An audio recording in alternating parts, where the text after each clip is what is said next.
today I wanted to talk a little bit about Daniel Bryan. It's a wrestling video. What can I say? Anyone who's followed my channel for more than a few years will know that it started out as a wrestling review channel. Some of the very first videos I ever made as this RazorwireReviews channel were about Daniel Bryan when he was, at the time in the grand scheme of the WWE machine, he was but a fledgling, mid-card wrestler who I just wanted to see go further and be given more chances. I knew it probably wouldn't happen, but I was hopeful. I've made quite a few videos about Daniel Bryan. I've made one where I talk about his career from 2010 when he first joined WWE all the way up until just before his match with John Cena at SummerSlam 2013. Only one person commented on that video, which annoyed me at the time, but it's there if you want to see and hear me talk about Daniel Bryan more. I'll leave all the links in the description of this video. There's one like that I just said, summing up his first 3 years in WWE. Then I made a video ranting about what happened at SummerSlam, ranting about what happened at Hell in a Cell, ranting about what happened at the Royal Rumble 2014. No, 2000. It was 2014, 2013. 2014, yes. And then you see my live reaction in the stadium, in the Superdome in New Orleans, WrestleMania 30, when he won the title. You see me go batshit crazy in the crowd. From my camera angle, it's a journey that is completed, and his journey has now been completed. He retired last night. He made the announcement on Twitter, came out on Raw, went way over Raw's kind of end time. It ran way over, and I'm really glad that WWE, Vince McMahon, whoever calls the shots, decided to give Bryan as much time as he needed to say goodbye to everyone last night. I watched it live. I wish I hadn't because I'm really tired today, but I felt like I needed to see it live. It's tough. 5 years ago, my favourite wrestler of all time retired and did the same thing, had a big speech, and it was very emotional, and it was the same kind of thing here with Daniel Bryan.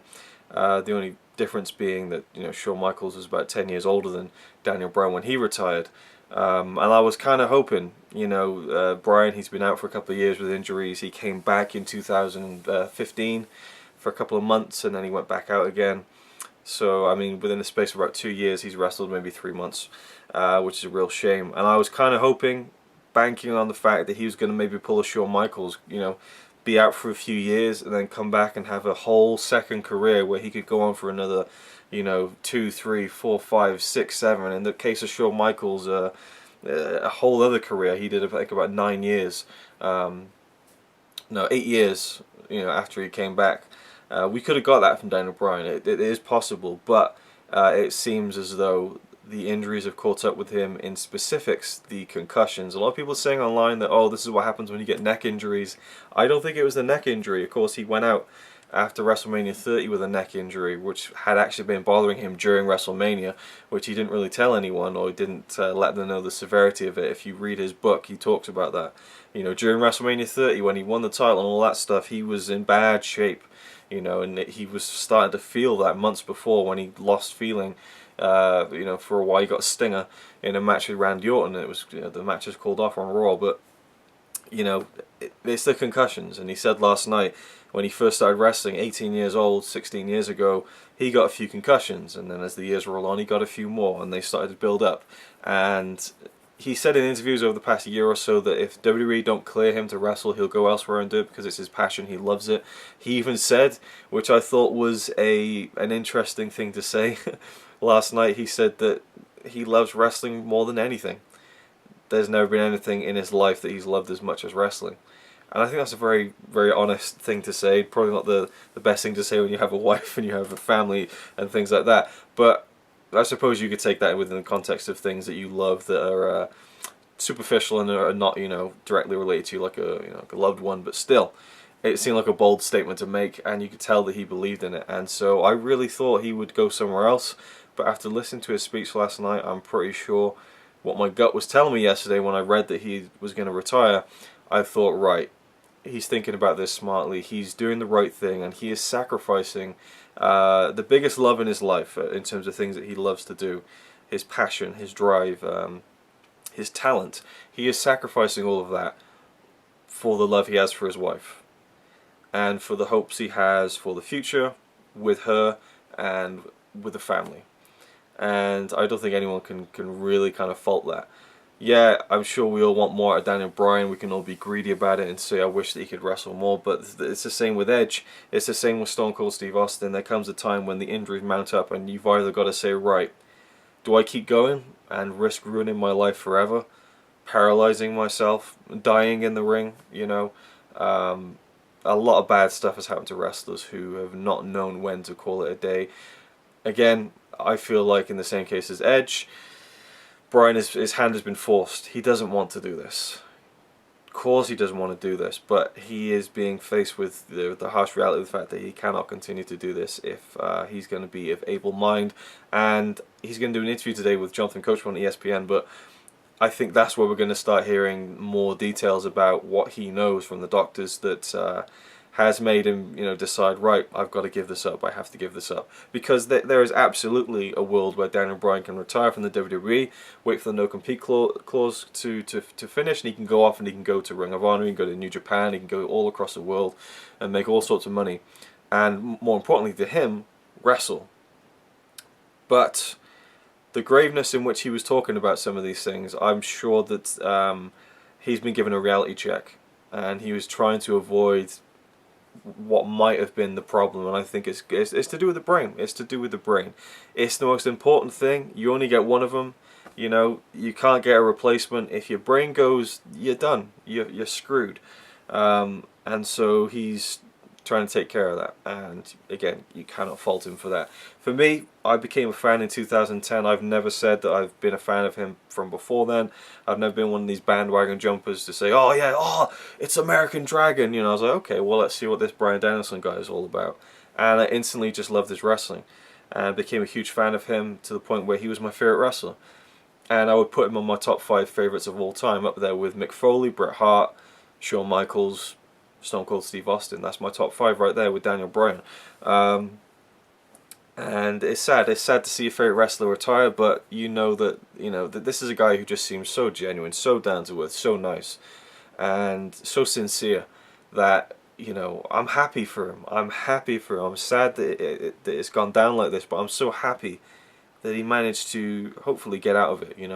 I'm hoping he doesn't get plagued by brain issues in the future. I hope that by stopping now, he can live a long and full life and a happy one, and start the next phase of his life doing whatever. I mean, I could see him being a trainer, I could see him being an advisor, I could see him still having a role within the wrestling industry. Maybe not, maybe he needs to cut ties from that, maybe he needs to treat this like a breakup and just not see wrestling, and maybe that's what it takes, and maybe we won't see him for a long time, maybe we won't see him again, who knows, but I'm sure we'll see him in the Hall of Fame someday.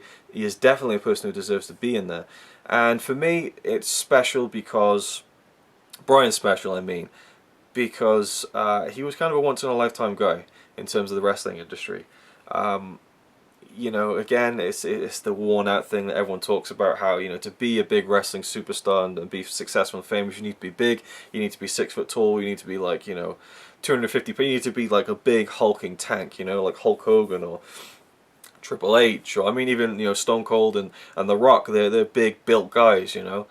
Daniel Bryan doesn't fit that mold. Rey Mysterio doesn't fit that mold, but Rey was great at something that was just so very much his own thing, the high flying and all that, and he managed to make that work. But Daniel Bryan, he does some high flying, but he's not like a Rey Mysterio. He's a guy who's small, and his main strengths were in technical wrestling and in aggression and in believability, and just a certain style that he melded from Europe and Japan and Britain as well. All these styles, from people like Johnny Saint, William Regal, and then people in Japan and people again in Europe and all that kind of stuff. He was a student of the game very much, and he kind of created his own thing. It was familiar to other styles you'd seen before, but it was with his own flair. And when he started to get over with the crowd, it was like, okay, cool, WWE, they're thinking, we got this mid-card guy, and he's getting popular, we can sell some t-shirts off this guy, and then it just seemed like he kind of fell into winning the World Heavyweight title. Okay, well, we'll give him the title for a bit, and then we'll take it off him at WrestleMania, blah, blah, blah. He was never going to be the guy. He was never going to be the top star of the company. Vince doesn't want that, didn't want that. And what was so special about him winning the World Heavyweight Championship, the WWE Championship, both of them, the Undisputed Championship at WrestleMania 30, was that wasn't the plan. That was not the plan. The plan was for Batista to come back at the Royal Rumble 2014, triumphantly return, win the Royal Rumble, win the fans back over from all around the world, go to WrestleMania, walk in and beat Randy Orton for the WWE title. You know, way big movie stars come back and won the title, and everyone's going to be celebrating. Well, people shat on that. They wanted Daniel Bryan because the popularity he was gaining, the respect that he was gaining through his wrestling.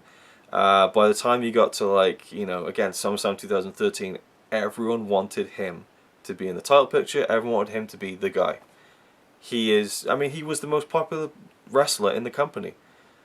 He was more popular than John Cena. People say, oh, well, Cena's always the best. Cena's always the most popular because he sells the most merchandise and all that kind of stuff. He sells the tickets. He puts the seats in the chairs.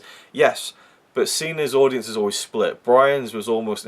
Cena, you could take it 50-50, 60-40, depending on where you are in which arena around the world. Bryan, it was almost always 90-10, 95-5, 100 sometimes. It was that, again, his personality, his genuine side, I think just shone through, and the work and the effort he put into his wrestling and the sacrifices he put his body through, it made people respect him, but also he wrestled an incredibly exciting style. And, yeah, you can say, oh, the yes thing got him over, and yes, it did, that was a catalyst, but you got to remember, where would Stone Cold Steve Austin be without? And that's the bottom line, because Stone Cold said so. Without all of his catchphrases, all of his mannerisms, you need that to get over. But I think, as a core, it is also down to people's respect for his wrestling. And that's what made the yes thing even more potent than it already was, I think. Yeah, I'm sure there's people who were there who were just going yes, yes, because it was fun. But a lot of people were like, yes, come on, we want this guy to get this shot. He got the shot, John Cena. He won the title, he got screwed over. You're thinking, okay, they're going to go back and forth. And they kind of did, but they kind of tried to sweep Bryan under the carpet. To the point where the end of that storyline was Shawn Michaels screwing him out of the title, and that was it. That's the end of it. There's no comeback for the good guy like there always is.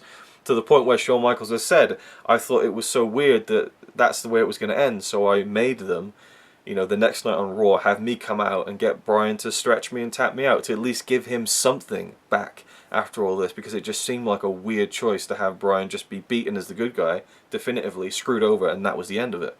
So again, credit to Shawn Michaels for that. And then, again, the big segment, Bryan was there for the big championship coronation thing. You want a coronation, the what was it called? The Ascension ceremony, where Triple H hoisted up the two belts for John Cena and Randy Orton to kind of fight over at TLC, the biggest match in WWE history, and all the people could do was chant for Daniel Bryan, to the point where the promo was rendered pretty much useless as a hype piece for John Cena and Randy Orton. Now, John Cena, he brought it back a little bit, but that night was about Bryan. And it was so telling. And again, we had the Royal Rumble, and Bryan wasn't even in it. And the fans turned against it completely. At this point still, the plan is for Batista to go to WrestleMania, win the title. Again, read Bryan's book for all these details, but we changed their minds. We forced the hand of Vince McMahon. Now, it doesn't seem significant to, for me, to just be tweeting about it and saying, oh, I don't like the way this is going, I think it's, I think they're ignoring us and they're not giving us what we want. Part of me does also buy into the fact that, we shouldn't really be controlling what they give us. We should just accept it and view it as we're supposed to, as an audience. But there comes a time where you're shoveling so much shit down our throats that we have to, take a stand against it. And people in those arenas, those buildings around the US were doing that. They were voicing their disapproval and their approval of Daniel Bryan. This is the guy we want to see. Get that main event shot. Get that title at WrestleMania. This is what we want. Give it to us, please. And they would not shut up about it. To the point where WWE had no other choice but to actually go along with this and put him in the main event of WrestleMania. And then, of course, make it seem like this was the grand plan all along, which it wasn't. It just wasn't. That is a fact. So, even though I wasn't, physically involved in any of that, just by tweeting, just by voicing my disapproval, by buying his new T-shirt, I was having my voice heard by at least a few people. Doesn't seem like much. Did I think it was going to change anything? No, but I wanted to voice it anyway. But then comes in the part where hundreds of thousands of people were doing the exact same thing I was. And by a process of the power in numbers, we changed You know, that we changed that road to WrestleMania. So we got Daniel Bryan to WrestleMania 30 in the main event, but so did he, and he got us there as well. It was a joint effort. I'm not saying obviously that the fans were, you know, really they had so much to do with it, but they had a big part to do with it, and I include myself in that. And it feels special. It feels unlike anything that I can think of that's happened in wrestling. I'm sure that it has in certain places, in certain eras, in certain times. But you know, Stone Cold came along. Boom, everyone loves him. Okay, the WWE, like, we're putting a WrestleMania, he's going to be the guy. It works. You don't need to be pushed into it. With Daniel Bryan, it was different. And it was an interactive process. And it organically happened. And it ended at WrestleMania 30, where I got to attend it. And that was a special moment. You know, it just so happened all the stars aligned for my whole, you know, from the age of 9, 10, I wanted to go to WrestleMania. Imagine that, so surreal, larger than life. I really want to go to a WrestleMania. Wouldn't that be amazing? And I thought to myself, I'll go to WrestleMania 20, because it seemed like it was so far into the future. I'd be an adult with kids by then. Of course, I ended up being, 16 years old and still didn't have a fucking clue what I was doing with my life. But then 10 years after that, WrestleMania 30, you know, me and Connie were deciding to go to the States, to go to a WrestleMania. We could have gone to, I think, 29 or 30 or 31. One of those three was going to be one of the ones. It just so happened that the timing worked, that it was 30. And I remember at the time I was like, this isn't shaping up to be a good WrestleMania. And it shaped up to be one of the best. And I got to see my favourite wrestler win the WWE World Heavyweight Championship in the main event of WrestleMania. You know, wrestling 2 matches in what is my opinion, it is the greatest underdog story ever told. Now there are true life stories which are much more, you know, wow, someone overcoming the odds, just like disabled kids, things like that. But in terms of just a story being presented to an audience, I think Daniel Bryan's road to that WrestleMania 30 victory is the greatest underdog story ever told. And I'm counting things like Rocky in that. You know, I love Rocky, but this, I mean, it's just the odds were stacked against him in both the storyline and in real life. So much so that it just seemed impossible that he could pull this off, both as a character and as an actual person within the system of the WWE. But it happened, and the WWE gave us that, and for that I will always be grateful. As he said in his speech last night, that he's grateful. I'm grateful that I got to be there for that. I'm grateful that I got to see Daniel Bryan wrestle William Regal in Cardiff in November 2011 in a stadium or an arena that holds maybe 5,000 people in the opening match, which was fantastic. And you know, just a simple, straight wrestling match, brilliant. And then what, 2.5 years later, to be sat in a stadium with over 70,000 people in the biggest thing I've ever been a part of, and seeing my favorite wrestler again running down that ramp. It's unbelievable. It was really unbelievable. It's something I'll never forget. It was the height, the zenith, the culmination of the Yes movement of Daniel Bryan's career. He had matches after WrestleMania 30, but it never really, that was the end for him, was that main event of WrestleMania 30, and I was there for that. And even if I wasn't, I would still be so incredibly proud of that and being a part of that. Again, buying the t-shirt, tweeting about it, getting involved, having my voice heard like everyone else did, and that joint effort, it amounted to something. It did. Now again, I'd not like to sit here and say, oh yeah, I was a part of that, when I'm just sitting here talking about it to maybe a handful of people who listen, when there are people who are out there in the arenas who are chanting and kind of hijacking the show, and of course they had more of a hand in it. But again, I feel like it was more of a complete global community effort here, and the power of that was tangible in that Superdome in New Orleans, you know, April 2014. And I've still got my ticket. I've still got some of the pieces of confetti that fell after he won the title, and that's something I'll never forget. And yeah, I'd love to see Daniel Bryan wrestle more, but it is what it is. And it was a very touching, heartfelt, funny speech last night, and it was very moving. It was nice to see that they gave him that time and that respect to stand up there for 20+ minutes, to soak it all in, to not rush anything, and to say goodbye. So respect to WWE, respect to Daniel Bryan.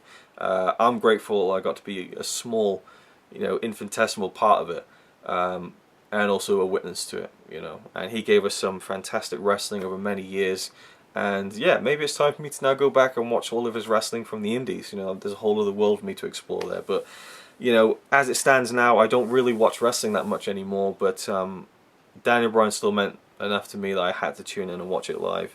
And yeah, whether I'll make videos for WrestleMania, I don't know. Someone asked me about that. I'm not feeling it this year. I'm really not. But I'll always watch WrestleMania, so maybe I will make a video. I don't know yet. But yeah, that's my thoughts on Daniel Bryan's retirement. It's sad, but, you know, I would be much more sad if he had continued and hurt himself beyond repair to the point where he would have had a miserable life. He's 34. You know, he's 34. I'll be 34 in a few years. You know, and I don't want to imagine any of this life being over anytime soon. So, you know, I think that's a much more important thing. But it's sad because you can see how much he loves it. And yeah, that's all I got to say really. Daniel Bryan will go down as one of the greats. You know, as years go by and people start to separate themselves from watching him on TV on a weekly basis, they will start to realize what he did was so great. From an entertainment standpoint, from a wrestling standpoint, you know, he was just a one-of-a-kind guy, absolutely, who put so much heart and dedication into wrestling and got so much back out of it. And again, I'm proud that I was there in that arena the night after WrestleMania to chant with him, or to chant to him, you know, you deserve it, because he did. And yeah, greatest underdog story ever told in my opinion. And again, I got to be a small part of that, and that was just yeah, something I'll never forget. So thank you for watching, and I'll see you with the next video. So you might say he's a really nice guy, really, but if fucking don't cut shit with me. He says he's really cool, but I think he's a tool.